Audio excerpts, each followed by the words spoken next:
σας. Αξιότιμοι κύριε Πρέσβη, Πέταρ Ποπόβιτς, κυρίες και κύριοι, αγαπητοί φίλοι, με χαρά σας καλωσορίζω σε ένα πολύ φιλόξενο χώρο, από τους παλαιότερους χώρους εδώ στην Αθήνα μας, το ιστορικό πιλωτείο του Πουλόπουλου, όπου στεγάζεται το πολιτικό κέντρο του Δήμου Αθηναίων, Μελίνα. Η σημερινή έκθεση πραγματοποιείται από την Πρεσβεία του Μαυροβουνίου στην Ελλάδα, σε συνεργασία με τον Οργανισμό Πολιτισμού, Αθλητισμού και Νεολαίας του Δήμου Αθηναίων, ο γιατρός και συλλέκτης ιστορικών ντοκουμέντων για τις Βαλκανικές χώρες, κ. Παναγιώτης Μιχάλης, διαπίστωσε, ταξινομώντας το υλικό του για το Μαυροβούνιο, πόσο πολύ οι Έλληνες και οι Μαυροβούνιοι στάθηκαν ο ένας στον άλλον στους απελευθερωτικούς τους αγώνες και πόσο βοήθησε ο ένας λαός τον άλλο σε ανθρωπιστικό επίπεδο, επαληθεύοντας τον τίτλο της έκθεσης «Ελλάδα, Μαυροβούνιο, δύο αδελφοί λαοί».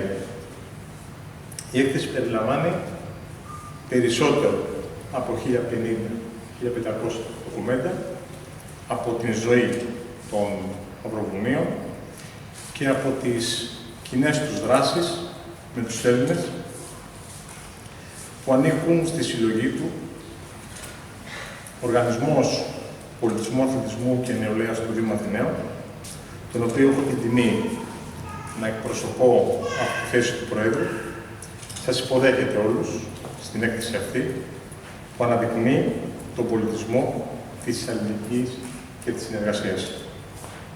Είμαι σίγουρος ότι η έκθεση αυτή θα αγκαλιαστεί από τους Αθηναίους πολίτες και τους επισκέπτες της πόλης. Κλείνοντας, θα ήθελα να συγχαρώ και να ευχαριστήσω τον κύριο Παναγιώτη Μιχάλη για την ευγενική παραχώρηση των ιστορικών ντοκουμέντων, για τη δημιουργία της έκθεσης αυτής, την πρεσβεία του Μαυροβουνίου και του Πρέσβη στην Ελλάδα, αλλά και όλους όσους εργάστηκαν για την πραγματοποίησή της. Ευχαριστώ και όλους εσάς που είστε σήμερα εδώ. Σας ευχαριστώ πάρα πολύ.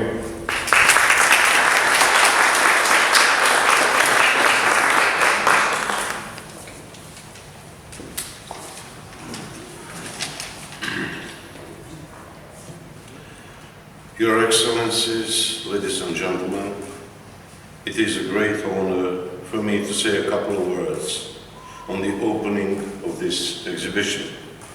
On behalf of my country, I would like to express my gratitude for this event to the municipality of Athens, President of the City Athens Culture, Sport and Youth Organization, Mr. Christos Theodoros, and other officials that are present here tonight.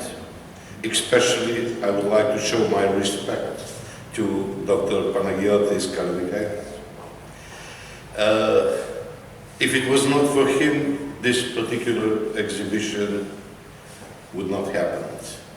He found not only interest, but a passion to collect original documents from the history of Montenegro, investing a significant amount of his time and personal money in obtaining these exhibits from everywhere in Europe. His effort requires additional respect since he never visited Montenegro, yet. Exhibits that you will see tonight shows not only the part of the history of my country, but also reflect a common history, since both Montenegro and Greece were struggling for the freedom against the same foreign powers that used to occupy our countries. And quite often we used to help each other. Vassos Mavromouniou is well known at Peloponnesus. A square in Kania, in Crete, used to have a name of Montenegro, and so many more. Well, we should never forget our past, but we should look on the future as well.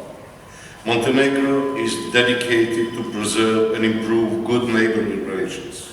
Our neighbors are our friends. Such a national strategy is based on the finest Montenegro's tradition.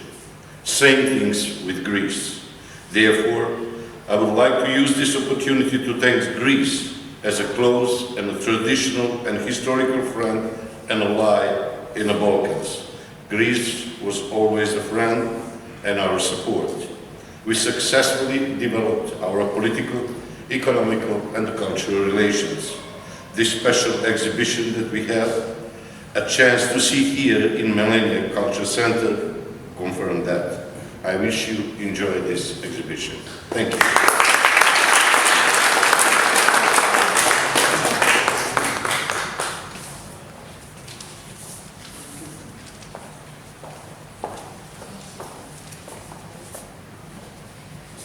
Ένα πολύ μεγάλο ευχαριστώ προς όλους όσους έχουν συμβάλει στο να πραγματοποιηθεί αυτή η έκθεση.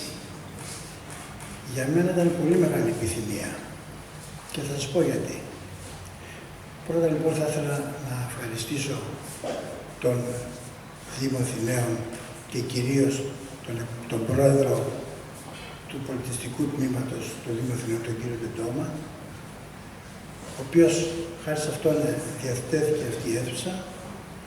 Πάρα πολλές ευχαριστήσεις στον κύριο Πρέσβη, τον κύριο Πέταρ Πόποβιτς, ο οποίος αγκάλιασε αυτή την προσπάθεια, και θα ήθελα να αναφέρω και την ελληνική πρεσβεία στο Μαυροβούνιο, που και αυτοί το είδαν με πολύ ενδιαφέρον το θέμα και θα θελήσουν να υπάρχει και συνέχεια. Ευχαριστώ τους χορηγούς, ευχαριστώ πάρα πολύ όσους με βοήθησαν, μουσεία με βοήθησαν, φίλοι μου, συλλέκτες, και έτσι μπόρεσε και πραγματοποιήθηκε αυτή η έκθεση. Θα ήθελα όμως να πω και ένα μεγάλο ευχαριστώ στη σύζυγό μου. Και γιατί? Διότι είναι πολύ δύσκολο για μία σύζυγο γυναίκα να είναι σύζυγος ενός συλλέκτη. Πολύ δύσκολο. Οι συλλέκτες και με καταλαβαίνουν. Παραδείγματος χάρη, πάνε να ανοίξει ένα σιρτάρι, μη φωνάζω εγώ συλλεκτικά. Πάνε να ανοίξει μια ντουλάπα, μη συλλεκτικά. Μου θύμισε αυτή τη διαφήμιση τότε με το τυρί, δεν ξέρω αν την εκδοτή. Είναι όντως πολύ δύσκολο. Σε κάθε έκθεσή μου προσπαθώ να περάσω και ένα μήνυμα. Ποιο είναι το μήνυμα? Συλλέγοντας διάφορα ιστορικά ντοκουμέντα για τις βαλκανικές πάντα χώρες, βρήκα και αρκετά με το Μαυροβούνιο. Για μένα ήταν άγνωστο, αλλά όσο πιο πολλά μάζευα, τόσο πιο πολύ έβλεπα ότι υπάρχει μια ειδική σχέση Ελλάδος και Μαυροβουνίου. Μάλιστα τόσο πολύ που συγκινήθηκα όταν είδα πόσοι Μαυροβούνιοι έχουν έρθει και έχουν πολεμήσει εδώ στην Ελλάδα. Αρχίζουμε από το 1770 στα ορλοφικά, στο Ιάσιον με τον Ψηλάντη. Στο 1821 θα δείτε κατάλογο πόσοι έχουν σκοτωθεί. Εν συνεχεία στην Αυμαρχία του Ναβαρίνου, στην Κρητική Επανάσταση το 1866. Ήρθαν 90 χωροφύλακες Μαυροβούνιοι σαν διεθνής δύναμη. Το 1912 είμαστε σύμμαχοι. Δηλαδή πάρα πολλά μας ενώνουν, αλλά και από την πλευρά της Ελλάδος έχει βοηθηθεί αρκετά το Μαυροβούνιο. Πάρα πολύ. Όλα αυτά είναι γραμμένα στα πλαίσια. Το μήνυμα λοιπόν που θέλω να περάσω είναι ότι εμείς οι Έλληνες δεν ξεχάσαμε τους Μαυροβούνιους, το αίμα που έχουν χύσει στην Ελλάδα εδώ, και να πάρουν ένα μήνυμα και οι Μαυροβούνιοι ότι το αίμα των προγόνων τους εδώ εμείς δεν το ξεχάσαμε, και θα ήθελα, αν είναι δυνατόν, να γίνει η έκθεση αυτή και στο Μαυροβούνιο. Όχι για να πει κάποιος, κοίτα συλλέκτης, κοίτα τι σπάνια έχει. Εγώ σας διαβεβαιώ, έχω στις εκθέσεις πάρει 16 χρυσά μετάλλια παγκόσμια και μου έχουν δώσει εθνικά μουσεία, βαλκανικές χώρες και έχω εκθέσει. Δεν είναι το θέμα εγώ να εκθέσω το θέμα Μαυροβούνιο για μένα, αλλά για να τονίσουμε στους Μαυροβούνιους, όπως είπα, ότι τους τιμόμαστε και τιμούμε το αίμα των προγόνων τους. Αυτός είναι ο κύριος σκοπός της έκθεσης μου. Τελειώνοντας, για να μην σας κουράζω, έχω να κάνω και μία ομολογία. Προσέξτε με. Η έκθεση, το έκθεμα αυτό δεν είναι δικό μου. Ανήκει στην Δεσποινίδα Μαρία Κολιομιχάλη του Δημητρίου, την εγγονή μου, την αγαπουλίτσα μου, η οποία έχει μπει και αυτή λίγο στις συλλογές. Ήταν ό,τι πιο ωραίο. Λοιπόν, σας ευχαριστώ πολύ. Απλώς σας λέω ότι η πρώτη αίθουσα είναι για να μάθουμε το Μαυροβούνιο, τους ηγεμόνες της, τη γυναίκα, τον άντρα Μαυροβούνιο, τα χωριά τους, τις πόλεις τους. Η δεύτερη όμως έκθεση είναι αυτή που έχει το πιο μεγάλο ενδιαφέρον. Είναι τι έχει κάνει η Μαυροβούνη για την Ελλάδα και τι η Ελλάδα για το Μαυροβούνιο. Απολαύστε τα. Σας ευχαριστώ πολύ.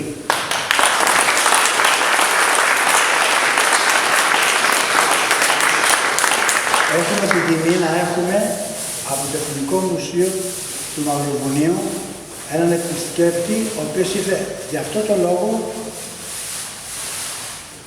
Mr. Milos.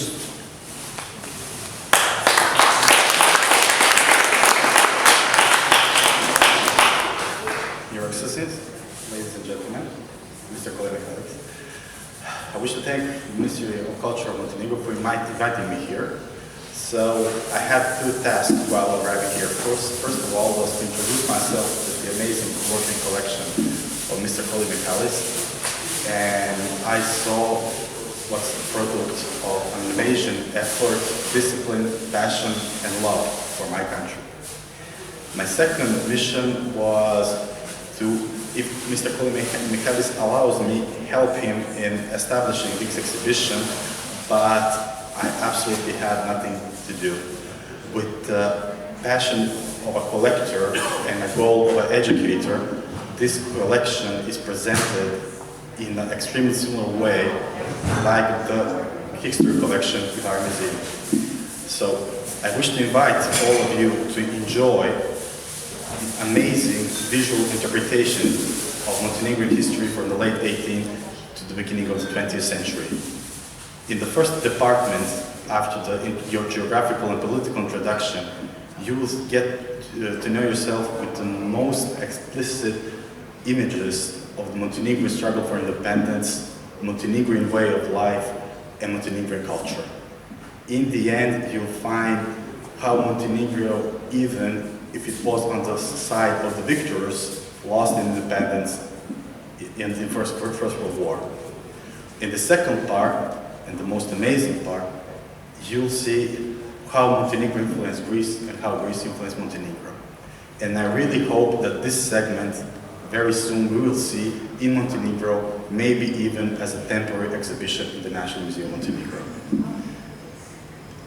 Again, I wish to thank you for your passion, for your love, and hopefully next time we see each other in my country.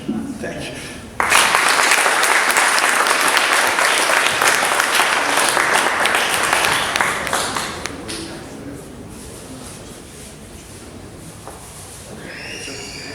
Αν θέλετε να πείτε κάτι, να πάρουμε κάτι εδώ πέρα, να